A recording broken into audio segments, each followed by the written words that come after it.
Let us begin with the analysis of one of the participants, someone about whom the perception is that she did really well again, and that would be Ms. Debra Medina. Morning, Debra. How are you? Good morning, Mark, and good morning, Texas. Where are you joining us from? You're out west somewhere.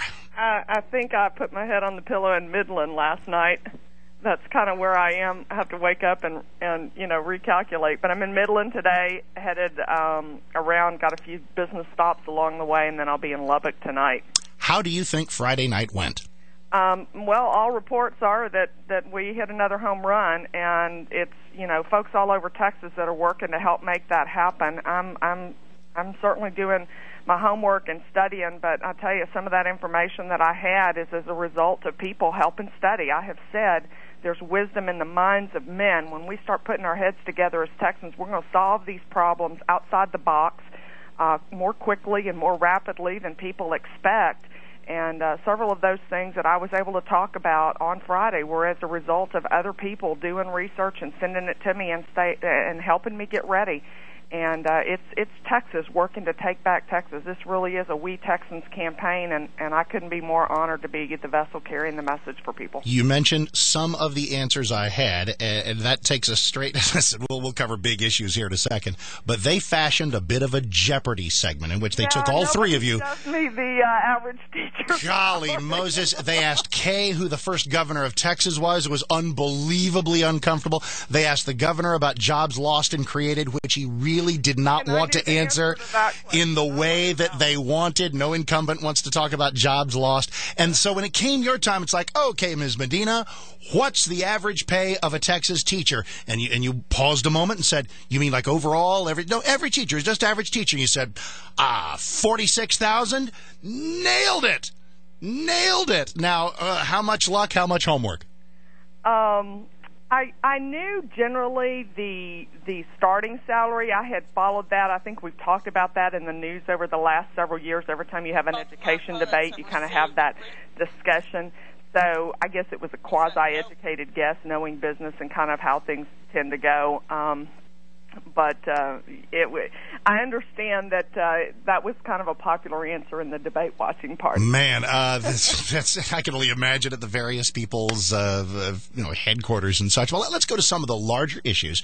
Do you feel that you made guys, I always try to perceive what I think everybody's job is, and it seems that yours is to do two things at once: erode the popularity of the two heavy hitters you're on the stage with, and then garner more from the still sizable undecided pool. Yes and yes.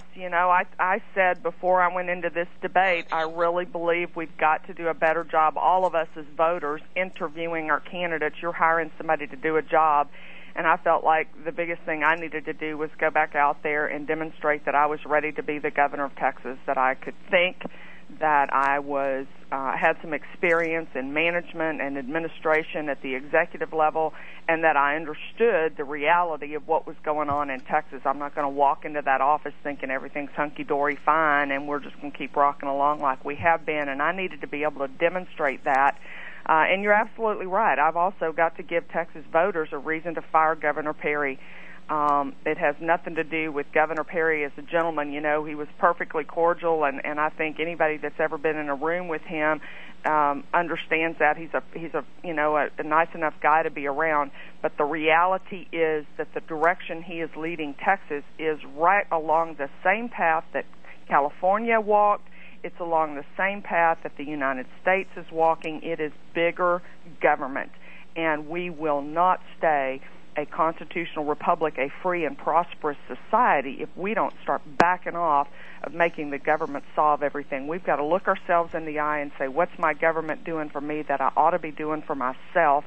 We're not going to get back there overnight, but we're never going to get there if we don't change our direction. And we're not changing course under Kay or Rick. Debra Medina with us, talking debate and what lies ahead. The primary is 1 month from tomorrow. You and Kay are both on the stage to make the point that Governor Perry needs to be in some other job. But the math questions overwhelm me. I'm dying for another poll just to see how this works out. If it looks like you've gained some more ground, and if maybe the perception is that Kay had a bit of a tough night, in a way, do you perceive this as you need to catch her? I think I have to hope that the next poll is going to show we passed her. We got some information in the green room on Friday before we went into the debate that Boss Elise out of Austin had done a poll that had me already at 19. That was before the debate, just in the 2 weeks since the first debate. That would be a 50% jump over where we had been the Sunday after the first debate.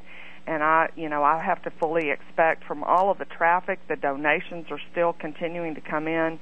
The numbers on the Facebook site are jumping. I am saying to people, make a list, check it twice, go vote, go to the courthouse and make sure your friends have gone to vote. Just don't take people's word for it. I've been in politics long enough to know and live in a small town, so I watched that voter list. I know who votes and who didn't.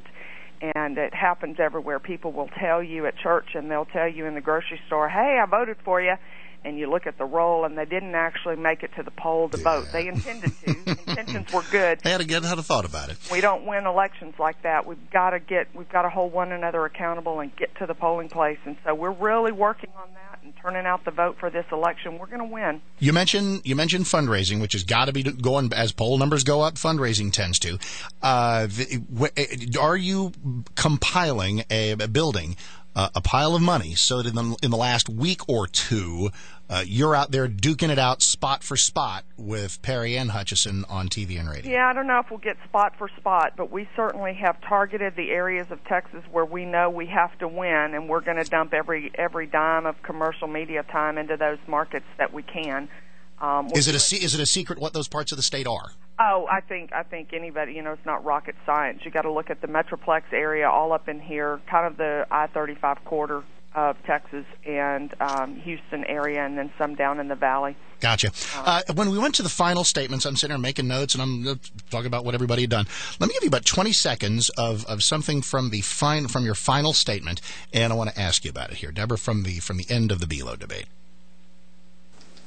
Both of my opponents have received recent noteworthy endorsements, which is what you would expect from politicians.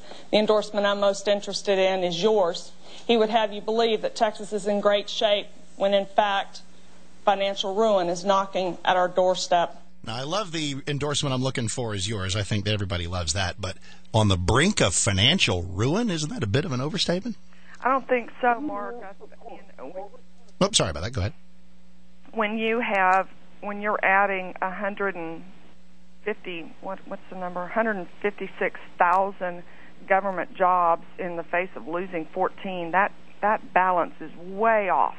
Lost 14,000 in the private sector, added 156,000 in the public sector. In what? Because believe you me, after the Jeopardy segment, I got these numbers in my head. January of 2007. Okay, got it. Most recent gubernatorial term until November of 2009, we've added 156,000 jobs in the government sector. We've lost 14,000 in the private sector.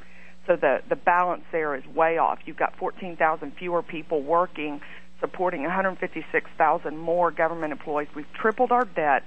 We have almost maxed out our constitutional debt limit ceiling in Texas, and we're facing a $16 billion budget shortfall. That's pretty drastic.